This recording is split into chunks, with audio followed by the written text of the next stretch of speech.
बेखौफ बदमाश हांसी शहर में एक के बाद एक फिरौती मांगने की वारदातों को अंजाम दे रहे हैं।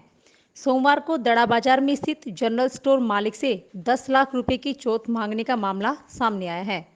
स्टोर मालिकों ने बताया कि बीते 2 महीनों से पैसे की डिमांड कर रहे हैं। डर के कारण पुलिस में शिकायत नहीं की।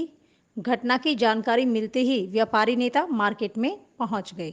पुलिस को दी शिकायत में तरुण गक्खड़ और रिंकू गक्खड़ ने कहा कि 2 महीने पहले जनरल स्टोर पर 4 युवक आए और धमकी देते हुए कहा कि अगर खैरियत चाहते हो तो 10 लाख रुपए मोनू गुज्जर के नेहरू कॉलेज के पास ऑफिस में पहुंचा दो, वरना दोनों भाई जान से हाथ धो बैठोगे।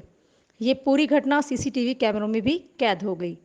स्टोर मालिक भाइयों ने कहा कि घटना के बाद वह डर गए और पुलिस में शिकायत नहीं दी, लेकिन लॉकडाउन में दुकानें खुलने के बाद से बदमाश फिर से उनके स्टोर के आगे चक्कर काटने लगे।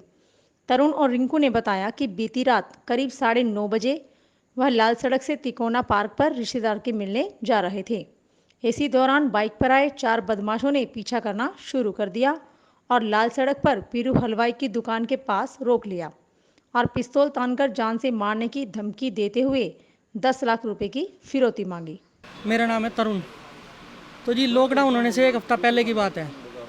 मेरी दुकान पे 4 बंदे आए। उनके नाम हैं कृष्ण गुज्जर, राजेश गुज्जर और मोनू गुज्जर और भीम यादव। ये 4 व्यक्ति आए।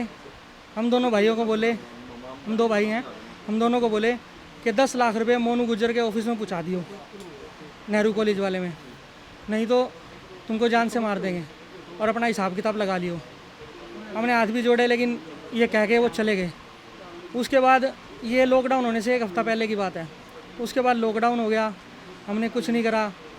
तो उसके बाद फिर वही चक्कर मारने और फिर वही दुकान पे आए दोबारा से हमें बोले कि तुम्हारे को कहा था, तुम्हारे को समझ में नहीं आई। ऐसे टेबल पे थपकी मार मार के कि 10 लाख रुपए तुम्हारे को बोला था, अब हम दोबारा नहीं आएंगे, तुम्हारे को समझ में नहीं आ रही। एक ही बार समझाया जाता है, फिर दोबारा अब हम दोबारा नहीं आएंगे और अपना हिसाब किताब लगा लेना अच्छी तरह से। फिर वो चले गए। फिर उसके बाद चक्कर भी मारते रहे, बीच बीच में चक्कर मारते थे दुकान के। कभी 2 जने मोटरसाइकिल पे बैठ के इधर से आते थे, इधर से चले जाते थे, जान करके इधर दुकान में देख देख के। फिर उसके बाद कल की वारदात है। कल क्या हुआ, हम आ रहे थे और लाल सड़क पुरानी सब्जी मंडी के पास की बात है, वहाँ से हम अपने घर जा रहे थे। वहाँ पुरानी सब्जी मंडी से इन्होंने हमारा पीछा कराया। थोड़ी सी आगे जाके इन्होंने हमारे को रोक लिया। रोका ऐसे कि मैं स्कूटी पे था, मैं स्कूटी चला रहा था। तो इन्होंने हमारे पीछे मोटरसाइकिल लगा दी, मोटरसाइकिल अड़ा दी, लगा के पीछे लगा रखी थी तो मोटरसाइकिल अड़ा दी।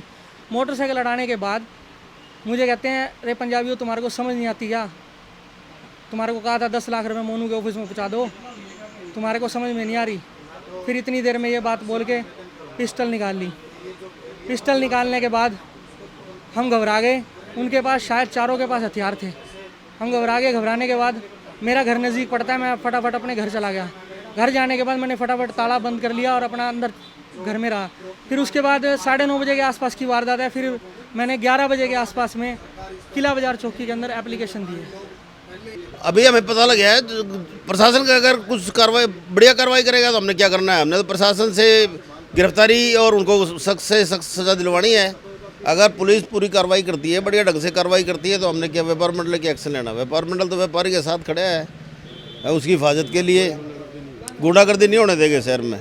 ये बदमाशों को आपके माध्यम से हम बता देते हैं, शहर के अंदर गुंडागर्दी नहीं होने देंगे। सारा व्यापार मंडल, शहर का पूरा सारा व्यापारी एकजुट है, इसमें कोई दो राय ना समझे। वो अभी एसपी साहब से जाकर के मिल रहे हैं और पुलिस कार्रवाई नहीं करती तो चाहे कितना सख्त से सख्त हमने वो अपनाना पड़े, कितने सख्त कदम उठाना पड़े, कोई परेशानी नहीं।